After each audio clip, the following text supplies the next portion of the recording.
Estaba apagado el micrófono. Buenas noches a todos y a todas. Vamos a hablar el día de hoy sobre el trabajo de Robert Alexy que se titula La fórmula de peso. Estamos trabajando o estamos en la clase o en la parte de interpretación constitucional. Vamos a hacer un desarrollo sobre esta parte puntual que se relaciona directamente con el ensayo de Alexy de fórmula de peso. Fundamentalmente quiero poner presente que las reglas de interpretación constitucional van a ser tres: la ponderación, la construcción de precedentes como límites a las ponderaciones y finalmente los análisis de consecuencias jurídicas, muy cercano a la visión que desarrolla Neil McCormick. En el tema del principio de proporcionalidad, vamos a centrarnos que es la manera de solucionar los conflictos que surgen producto de la colisión entre principios. Quiere decir que cuando dos principios colisionan, la manera en que estos van a ser solucionadas, las controversias que surgen entre ellos, es a partir de la ponderación. Quiero que quede claro algo puntual. Cuando yo hablo de ponderación y principio de proporcionalidad, lo hago a veces de manera similar porque el mismo Alexy plantea que uno implica al otro. Quiere decir que la ponderación implica la proporcionalidad, el principio de proporcionalidad implica la ponderación. Quiere decir que al haber una relación de implicación, lo puedo utilizar de manera sinónima, esclareciendo que la regla general es el principio de proporcionalidad, pero como se implica, entonces queda claro hablar de ponderación o proporcionalidad. El principio de la proporcionalidad no queda sujeto a la interpretación del juez, a ver cuál tiene mayor, sí, eso es lo que, mayor derecho, o sea, mayor proporcionalidad en cuanto a quién tiene más y mejores derechos que el otro. Lo que hace la proporcionalidad es comenzar a establecer qué principio precede. Es el término adecuado que se utiliza cuando se habla de proporcionalidad. Se habla de relaciones de precedencia condicionada. Y como los principios pesan, a diferencia de las reglas, que se aplica el criterio del todo o nada, lo que se hace es que se determina cómo precede un principio teniendo en cuenta la noción de principio que ya le habíamos trabajado, que es un principio es un mandato de optimización que ordena que algo sea realizado en la mayor medida de lo posible teniendo en cuenta las circunstancias fácticas y jurídicas. Entonces, al haber unos principios que tienen categoría general, lo que hace la proporcionalidad es determinar cuál pesa más en el caso concreto. Esto significa que cuando hay controversias entre principios, al ellos tener pesos relativos al caso concreto, ninguno de los dos va a estar desplazado. ¿A qué se refiere con ninguno de los dos va a estar desplazado? Por ejemplo, el Código General del Proceso establece un artículo donde dice que en caso de controversias entre el factor subjetivo de competencia y cualquier otro, prevalece el factor subjetivo de competencia. Entonces, cuando hay un conflicto entre el fuero real y el fuero subjetivo, ese artículo te dice que debe prevalecer el factor subjetivo. Eso es una cláusula de excepción que establece una regla de precedencia incondicionada. Quiere decir que en todos los eventos, cuando genere un conflicto entre ellos, ese va a preceder. Los principios no pueden tener reglas de precedencia condicionada, incondicionada, sino reglas de precedencia condicionada. Quiere decir que siempre va a depender del caso concreto para determinar qué principio debe prevalecer sobre otro o preceder sobre otro. Entonces, por eso se habla de relaciones de precedencia condicionada. En esta parte de acá se debe identificar una relación de precedencia condicionada. Vale. El principio de proporcionalidad contiene tres subprincipios que vienen a ser una especie de fases dentro del análisis de la interpretación constitucional. Esto va a quedar grabado, ustedes lo pueden tener también con el tema de diapositiva. El subprincipio de idoneidad o adecuación, el subprincipio de necesidad y el subprincipio de proporcionalidad en sentido estricto. Vamos a explicar cada uno de estos. El subprincipio de idoneidad o adecuación señala que siempre que se genere una afectación en un principio, este debe cumplir un fin constitucional. Por eso se habla de una relación de instrumentalidad entre el medio y el fin. Yo les dije que vamos a trabajar hoy un asímil con el Código de Procedimiento Penal con lo que se encuentra contemplado en materia de privación de la libertad. El Código de Procedimiento Penal en el artículo 295 establece las reglas que se deben llevar a cabo para la privación de la libertad. Y el artículo 295 implica el principio de proporcionalidad a su vez. Vamos a proceder entonces con la lectura inicial del artículo 295. Nicole, que lo tienes a la mano.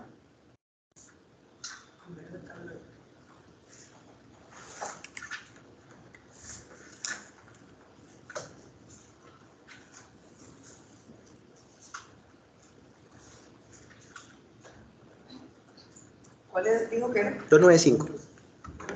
Sí. Afirmación de la libertad. Sí.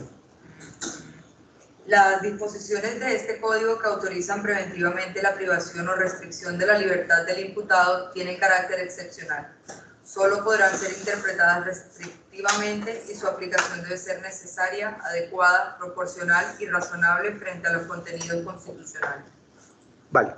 Si se dan cuenta, el artículo 295 del Código de Procedimiento Penal colombiano trae o apareja la misma visión que el principio de proporcionalidad que desarrolla Robert Alexis y por lo tanto es completamente aplicable el ensayo de la fórmula de peso. ¿Por qué lo hace?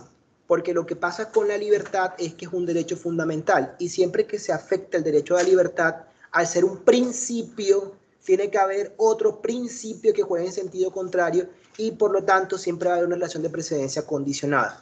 ¿Qué acontece con el Código de Procedimiento Penal? El Código de Procedimiento Penal establece unos fines constitucionales que pueden o que deben darse para que pueda aplicarse la privación de la libertad. Y lo que hace es que establece unas cláusulas específicas para decir cuándo se cumple el fin. Si no aplicamos el Código de Procedimiento Penal y nos vamos dentro del tema de interpretación constitucional propiamente dicho, vamos a poner un ejemplo de un fin constitucional. Por ejemplo, si yo considero que a una persona se le afecta la dignidad humana con el hecho de que le digan que es un tullido porque tiene una discapacidad en la pierna, una minusvalía, entonces, ¿se le afecta o no se le afecta? Sí. Tengo que buscar una medida para la protección. ¿Qué medida puedo utilizar yo para decirle a un medio de comunicación que no se le afecte? Decirle, por favor, retráctate, no digas que se le afecte.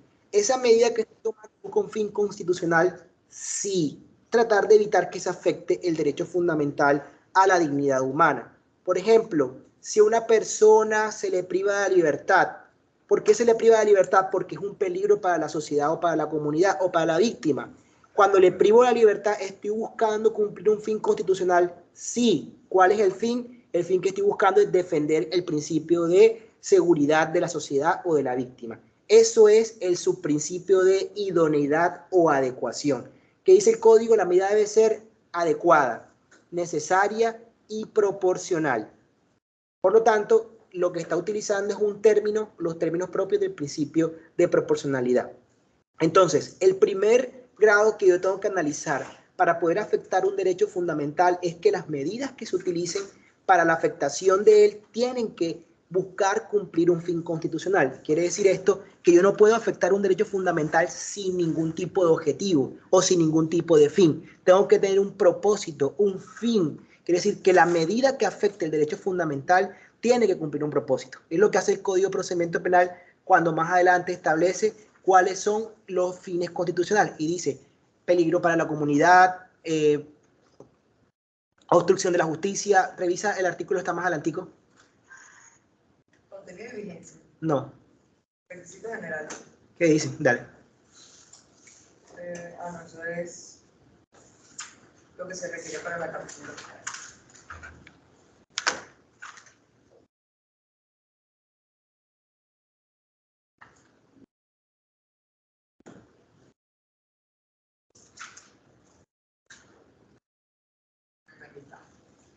Riesgo inminente de que la persona se oculte, se fugue o se ausente. ¿Será ese? Antes. Ya lo reviso.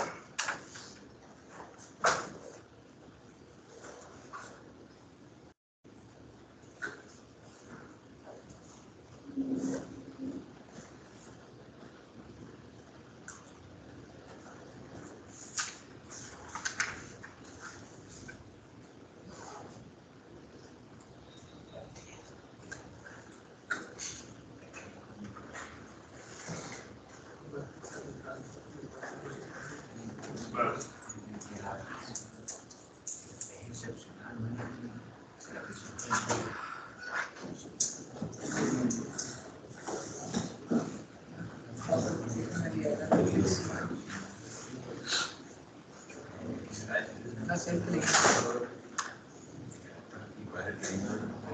Vale, el artículo 308. El juez de control de garantías, a petición del fiscal general de la Nación o su delegado, decretar la medida de aseguramiento cuando de los elementos materiales probatorios, evidencias físicas recogidas y asegurados o de la información obtenida legalmente, se puede inferir razonablemente que el imputado puede ser autor o partícipe de la conducta delictiva que se investiga siempre y cuando cumpla alguno de los siguientes requisitos. Primero, que la medida se muestre como necesaria para evitar que el imputado obstruya el ejercicio de justicia. Segundo, que el imputado constituye un peligro para la seguridad del asociado a la víctima. Tercero, que resulte probable que el imputado no comparecerá al proceso. Si se dan cuenta, ojo con el tema, si se dan cuenta, lo que está haciendo el artículo 308 es establecer que solamente se puede afectar la libertad cuando la medida cumpla un fin constitucional. Y ese fin está directamente relacionado con lo que señala el código como requisitos. Quiere decir, la obstrucción de la justicia, el peligro para la comunidad y la no comparecencia. Son fines constitucionales que se buscan lograr cuando se afecta la libertad. De lo contrario no se puede afectar. Y así pasa con cualquier tipo de derecho fundamental. Entonces, primer punto, ojo, para la afectación de un derecho fundamental se requiere que la medida sea idónea. Quiere decir que propenda a alcanzar un fin constitucional. Segundo, el subprincipio de necesidad. ¿En qué consiste el subprincipio de necesidad? El subprincipio de necesidad lo que hace es un análisis entre las medidas idóneas que estén disponibles para determinar cuál cumple el fin constitucional con una menor afectación en el derecho fundamental. Lo que hace es un análisis comparativo entre las medidas disponibles y la afectación a derechos fundamentales. Entonces, por ejemplo, a esta persona se le va a afectar el derecho a la libertad.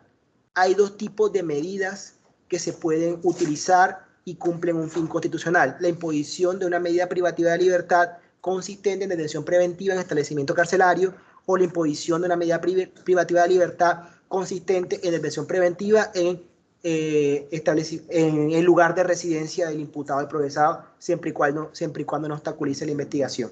Ambas son idóneas porque cumplen el fin constitucional. Digamos que en este caso el fin es el peligro para la víctima. Digamos que en este caso el señor ofendió al vecino que vive en la parte de atrás de la cuadra y le dijo que lo iba a matar. Entonces, cuando dijo eso, se generó una amenaza y le van a imponer un tipo de medida. ¿Qué medida le imponemos para cumplir el fin? Hay dos, intramural, la llamada intramural o la domiciliaria. Lo que hace el subprincipio de necesidad es mirar ¿cuál de las dos cumple? Me pregunto, ¿será que si yo lo dejo en su casa con una medida domiciliaria, él va a poder seguir afectándole el derecho a la dignidad al vecino diciéndole eso? ¿Sí o no? Puede afectarle. ¿Y cómo hace para afectarle? Si no puede salir. Pero sigue diciendo en su casa si no hace falta salir. No vive en la parte de atrás de la otra cuadra. No tiene manera de irse porque no se puede salir entre comillas de la casa. Entonces, digamos lo que, vamos a asumir que no puede salir de la casa. El tipo es un cumplidor y no sale de la casa. Vale, la intramural puede afectar al vecino de la parte de atrás de la cuadra, no, porque está en la intramural. Entonces, ambas cumplen un fin. ¿Cuál es menos gravosa, la domiciliaria o la intramural? La domiciliaria, quiere decir que la domiciliaria es una medida necesaria y la intramural no es necesaria. Es decir, la palabra necesaria dentro del marco del test de proporcionalidad o dentro del marco de los subprincipios va de la mano con el hecho de comparar entre las medidas disponibles que cumplan un fin constitucional para establecer cuál resulta menos gravosa. Por ejemplo, el caso del medio de comunicación que llama tullido a la persona que tiene una minusvalía en el pie. Tienen dos tipos de medidas, decirle que se retracte o decirle que se cierre el medio de comunicación. Ambas cumplen un fin. ¿Cuál es? Evitar que el medio de comunicación se siga dirigiendo a el tullido para que le diga tullido. Le debe decir Juanito. Vale. Si yo le digo al medio que se retracte, ¿cumple un fin constitucional? Sí. ¿Por qué? Porque le va a garantizar el derecho a la dignidad humana. Si yo le digo al medio que no publique más noticias, lo cierro. ¿Cumple un fin? Sí, porque más nunca va a poder decirle tullido a más nadie. ¿Cuál de las dos es necesaria? ¿Cuál genera menor afectación y cumple fin? La primera, ese es el juicio de necesidad.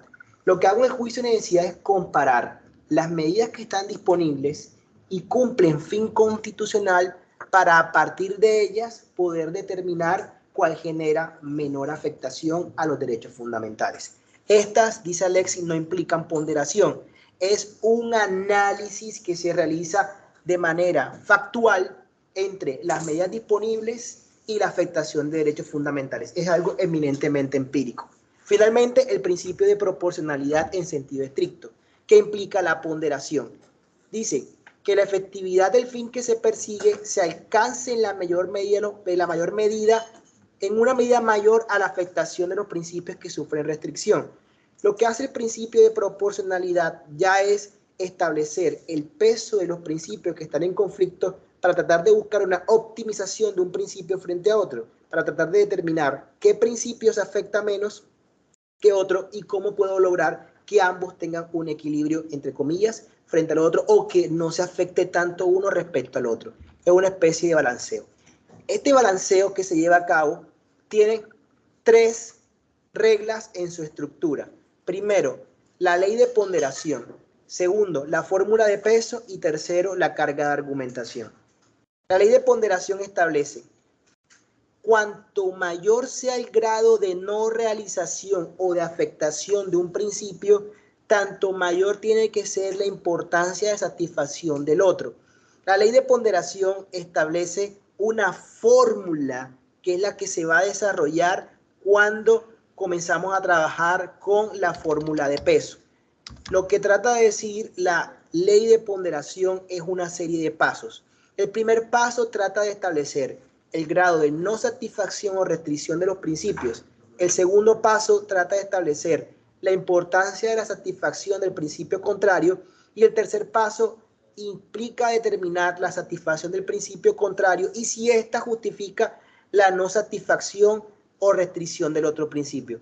En la diapositiva puede observarse cómo en la primera parte se establecen precedencias incondicionadas o en abstracto. Sin embargo, la aplicación de la ponderación siempre van a ser circunstancias que se den a cabo en el caso concreto. Por eso hay una C. El principio 1 prevalece sobre el principio 2 en el caso concreto, o bien el principio 2 prevalece sobre el principio 1 en el caso concreto. Para determinar estas prevalencias vamos a utilizar la fórmula de peso. ¿Qué dice Alexis? La fórmula de peso se utiliza para evitar el decisionismo. Trata de responder a las críticas que se realizan en torno a aplicar unos pesos o balanceos generales en torno a los principios para determinar las precedencias. Y establece que va a llevar a cabo una cuantificación utilizando grados, que es lo que él llama escala triádica. Y a partir de ahí, al identificar factores cuantificables, trata de determinar cómo se desarrollan estas precedencias. La cuantificación se realiza en concreto, salvo ciertos principios que pesan en abstracto más que otros. Personalmente yo considero de que los principios todos pesan en abstracto de manera igual. Sin embargo, él puede decir que la dignidad humana pesa más en concreto en abstracto que otros principios. No estoy de acuerdo con ese aspecto. Entonces, en la escala triádica, que él dice puede ser de cualquier tipo de variaciones, él establece 3 niveles: leve, medio y grave, o poco, medio y mucho. Son 3 niveles, y estos niveles lo que hacen son una manera de concreción semántica al momento de determinar qué tanto pesan los principios. Y estos se mueven en 3 tipos de variables. Se mueven dentro de la afectación concreta, el valor en abstracto y la certeza empírica.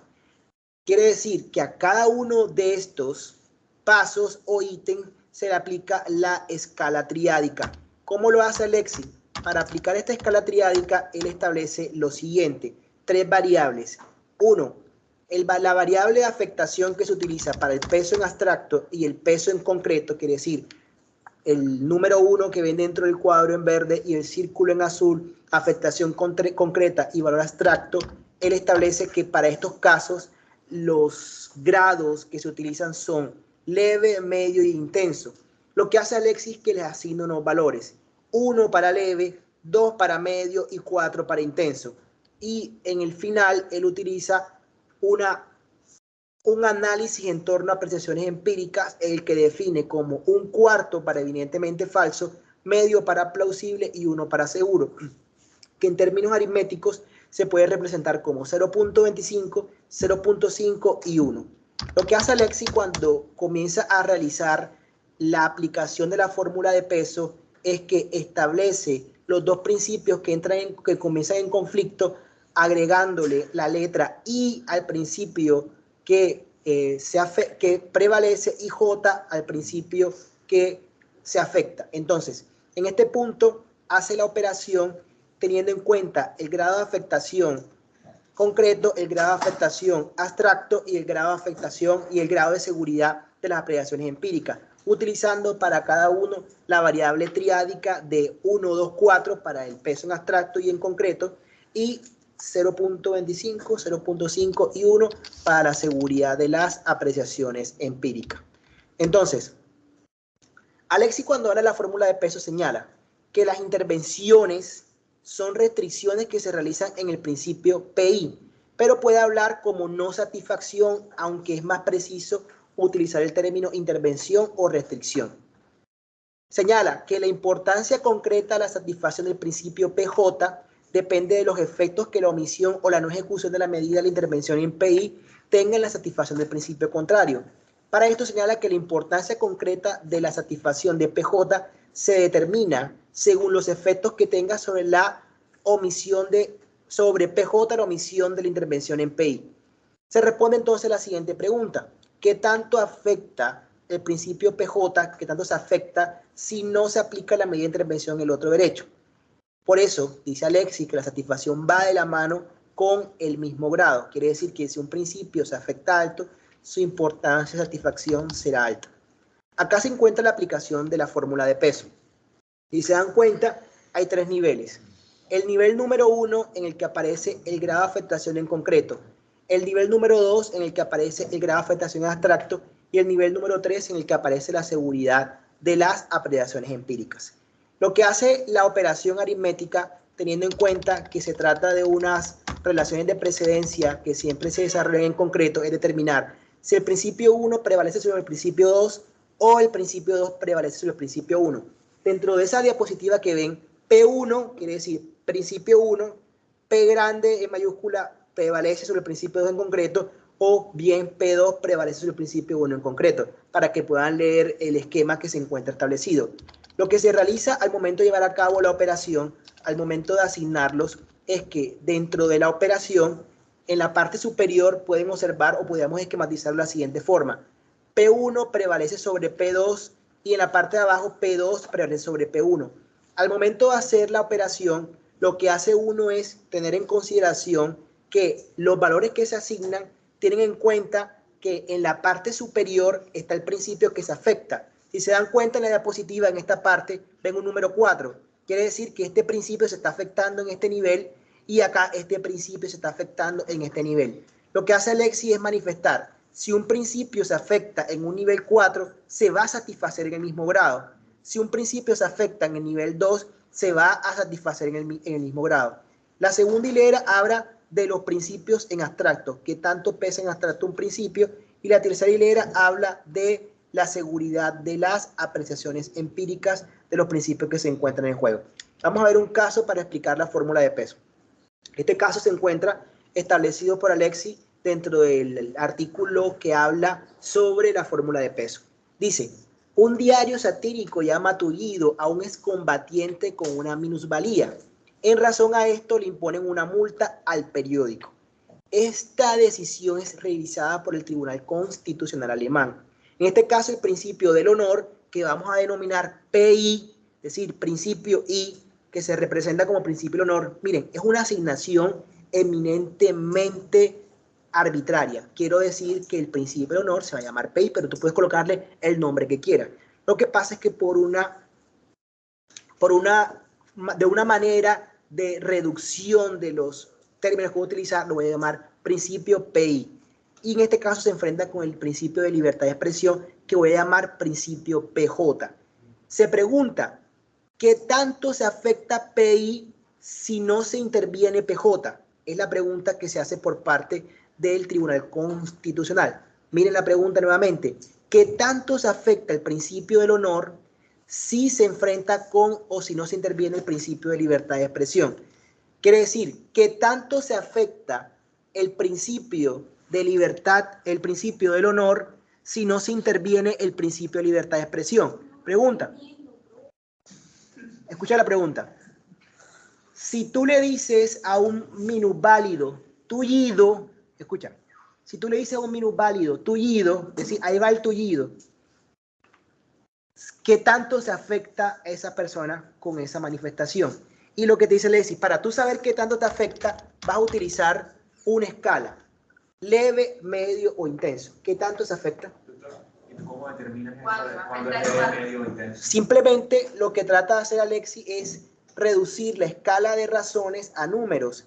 El sujeto que asigna los valores lo va a hacer de acuerdo a sus consideraciones, pero puede ser completamente variable o subjetivo.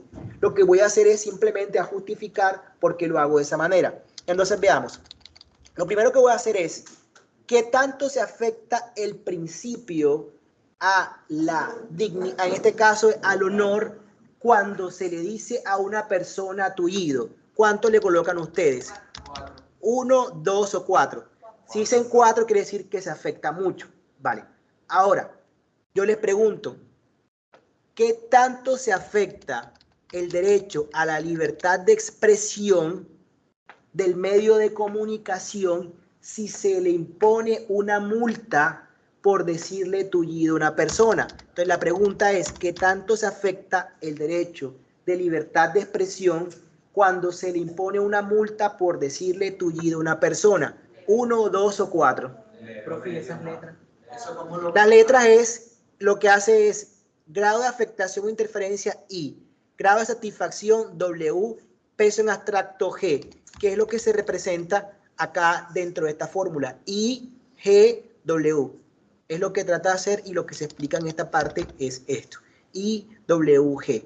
Lo que hace es simplemente eso. Eso es por la interpretación de nosotros. Es por la interpretación de ustedes. ¿Qué tanto se puede afectar si le imponen a un medio de comunicación el derecho a la... le ponen una multa por decirle tullido? Es un medio satírico que se dedica a decir sátira, que si no lo dejan decir sátira, no va a poder decir más nunca sátira. Sí, exactamente. ¿Qué tanto se puede afectar? ¿Es intenso, es medio o es leve? Retratándose. La multa. Leve. Vale. Profesor, esa interpretación es subjetiva. Lo que tú consideres. Lo que hizo el Tribunal Constitucional alemán es decir, en este caso se afecta en un nivel medio. Entonces miren lo que hace Alexi. Entonces, cuando yo voy a hacer eso, acá te voy a decir, principio 1 prevalece sobre el principio 2. El principio 1 es el principio de honor. Vale. ¿Qué tanto se afecta el principio del honor porque le digan tullido? 4. ¿Qué tanto se afecta? Acá abajo está principio J prevalece sobre el principio I. Quiere decir, principio 2 sobre principio 1. Quiere decir, principio de libertad de expresión sobre el principio de honor. ¿Qué tanto se afecta el principio del honor de la libertad de expresión al imponer una multa? El tribunal dijo 2. Cuando yo asigno 4 en la afectación de acá y 2 en la afectación de acá, lo que hago es que establezco como importancia de satisfacción los números contrarios, es decir, paso el 2 para acá y paso el 4 para acá. Porque lo que dice Alexi es que las importancias de satisfacción están relacionadas con los grados de afectación. Entonces no debe haber mayor tipo de consideración. Eso es lo que hace en la fórmula de peso. Segunda pregunta, ¿qué tanto pesa en abstracto el principio de libertad de expresión y qué tanto pesa en abstracto el principio de derecho a la honra? Desde mi perspectiva, todos los principios pesan igual, pero si tú justificas que alguno pesa más que otro, puedes hacerlo. Entonces, yo siempre le asigno que pesan mucho, pero puedes colocar que pesan 2 o que pesan 4 o simplemente excluir la operación, porque dentro de esta operación, al ser factores iguales, se cancela. Si crees que son lo mismo todos. Exactamente, si son todos, si quieres justificar que son diferentes, lo modifica. Ahora, esta tercera variable que aparece acá dice 16, pero es un error, es 1. Esta tercera variable que aparece acá me pregunta a mí en el marco de probabilidades. Quiere decir, no del peso de los principios, sino las probabilidades. Y vas a responder a la siguiente pregunta. ¿Qué tan seguro es que se afecte el derecho al honor cuando un medio satírico le dice a una persona que es un tullido por tener una minusvalía. Y vas a utilizar la siguiente escala triádica. 0.25 para evidentemente falso, 0.5 para plausible o probable y 1 para seguro. Entonces, nuevamente les pregunto, ¿qué tanto se afecta el derecho al honor cuando le dicen tullido? Es seguro, se va a afectar el derecho al honor. Ahora, ¿qué tanto se afecta el derecho a la libertad de expresión con la multa? El tribunal consideró que era un 1, pero tú puedes decir 0.5, porque es probable que se afecte, aunque la multa lo va a afectar. O sea, que es seguro porque le voy a poner la multa. De una manera u otra lo va a afectar. También depende de cuánto sea la multa. Exactamente. No, porque es seguro que la multa lo va a afectar. En este caso dijimos leve o medio, pero es seguro que lo va a afectar porque una multa te va a afectar. O sea, así sea de un peso, te va a afectar. ¿Qué tanto te puede afectar? Ya lo vamos a mirar en la parte de adelante. Pero te va a afectar, seguro te va a afectar. Vale. Luego de que tú lo colocas, nuevamente inviertes los valores, el 1 acá y el 1 acá. Lo siguiente que hace uno es que realiza la operación aritmética en la que llevas a cabo la multiplicación. 4 por 4 por 1, 16. 2 por 4 por 1, 8. 2 por 4 por 1, 8. 4 por 4 por 1, 16. 16 entre 8, 2. 8 entre 16, 0.5. Estos cocientes van a representar el grado de precedencia condicionada que hay dentro del caso concreto. Quiere decir exactamente que el principio 1, en este caso el derecho al honor, pesa 2 y el principio a la libertad de expresión pesa 0.5. Quiere decir que el principio a la libertad, al honor, precede dentro de este caso al principio a la libertad de expresión. Eso es lo que termina siendo Alexis dentro de la aplicación de la fórmula de peso. Este no estuvo tan complejo. Este no estuvo tan complejo. Sí. Que la rama. La